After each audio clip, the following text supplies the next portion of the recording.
Hey folks, it's Marvin Cash, the host of The Articulate Fly, and we're back with another Central Virginia fishing report with Ethan Martin at TaleTellers Fly Shop. How you doing, Ethan? I'm doing great today. How are you doing? As always, just trying to stay out of trouble. And, I'm in North Carolina and you're in Central Virginia, but we've got some weather heading our way. How much hurricane rain are you expecting in Central VA? As of today, it seems like we've got about 3 to 4 days that are 80 to 90% chance of rain.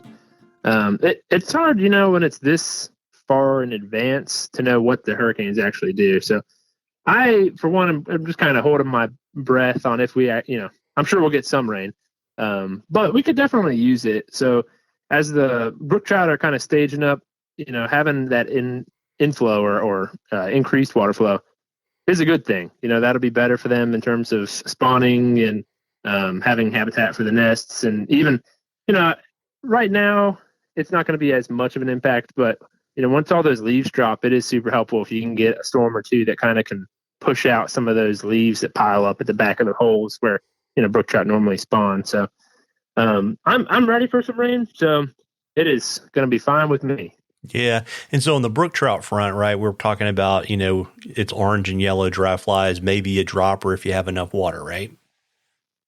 Pretty much, yeah. And if you come into the shop, we have a handful of nymphs that don't have a bead on them, and one of them is the greeny weenie. You'll hear me talk about that for the next couple of weeks, and that's a great one to run as a dropper because it's an attractor style pattern, and they do really well. They hammer some fish, as dumb as they look, and without a bead, it doesn't get down super deep, and so the benefit of that is you're just not hanging up as much if the flows are low.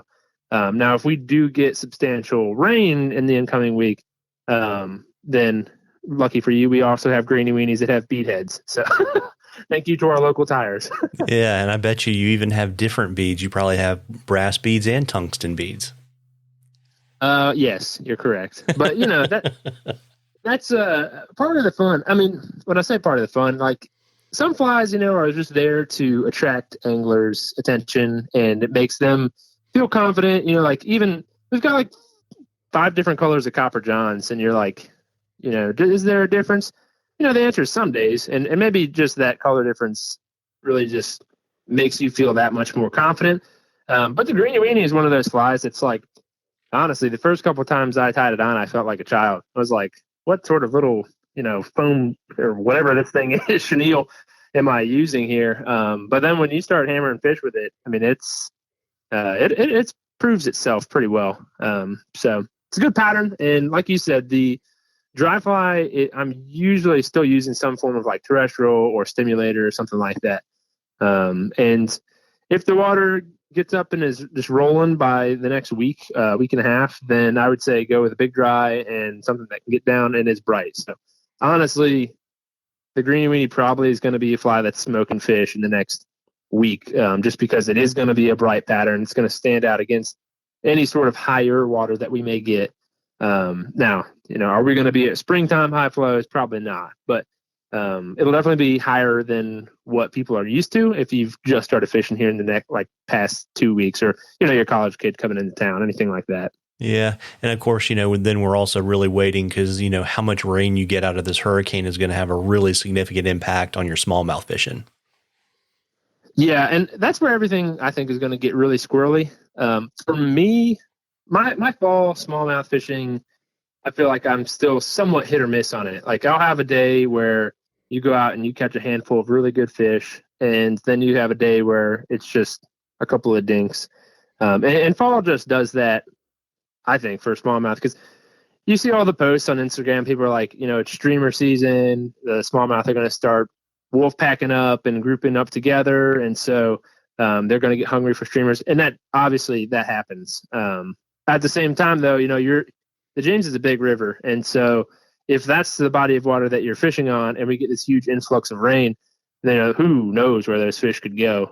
Because we were out yesterday, and we caught fish off the bank, but then we had a handful of fish that came like 30 foot off the bank, just wacko casts, that they just for some reason were out there. So they're a little bit squirrely right now, and I think in terms of the year, I think the peak time for smallmouth is now over.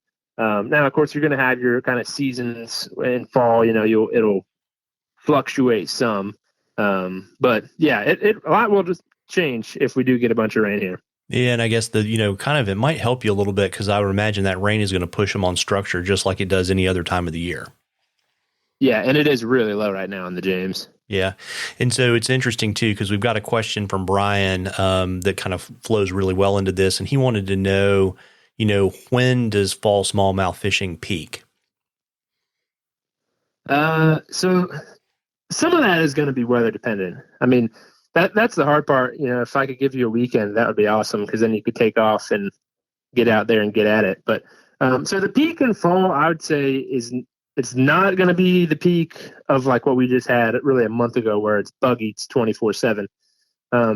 Usually when I've been out, I'll see an uptick when we start getting some really colder nights because you can kind of locate a group of fish rather than just one.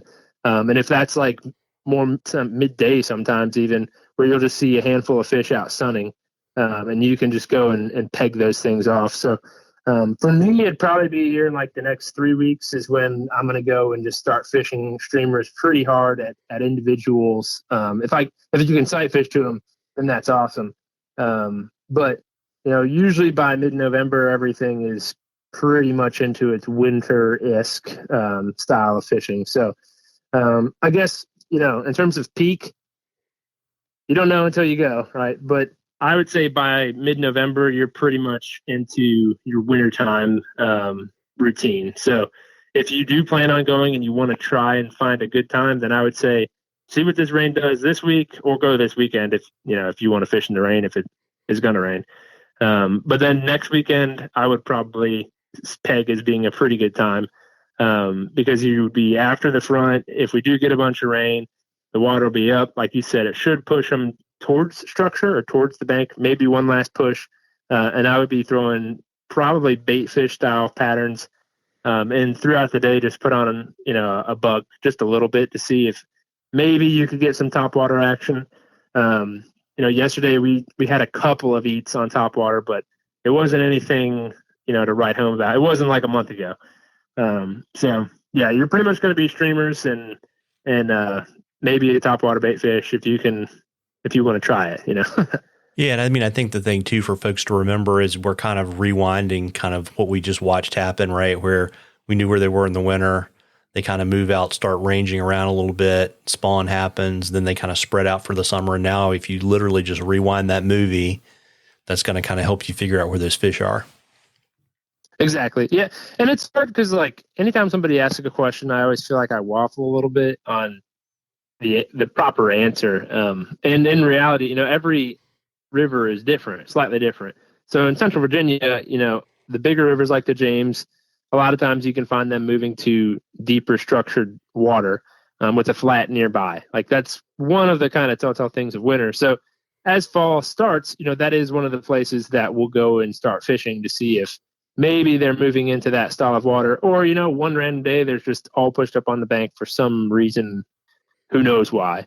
But then you get into like a more medium-sized stream like, the Thai or any of those ones. And it's a little bit easier to sort of break that structure or that river apart just because the river's a lot smaller. So you can kind of get them pegged a little bit faster. So, yeah, just keep that in mind, too. If you're out wade fishing for smallmouth on a more smaller to medium-sized river, or if you're actually floating or on a boat, how that's going to change. Yeah, absolutely. Folks, we love questions on the articulate fly. You can email us. You can DM us on social media. If we use your question, I will send you some articulate fly swag. We're in here drawing for something cool from the shop at the end of the season. And before I let you go, Ethan, and enjoy your apple pie, you want to let folks know shop hours, location, and all that kind of good stuff? Yep.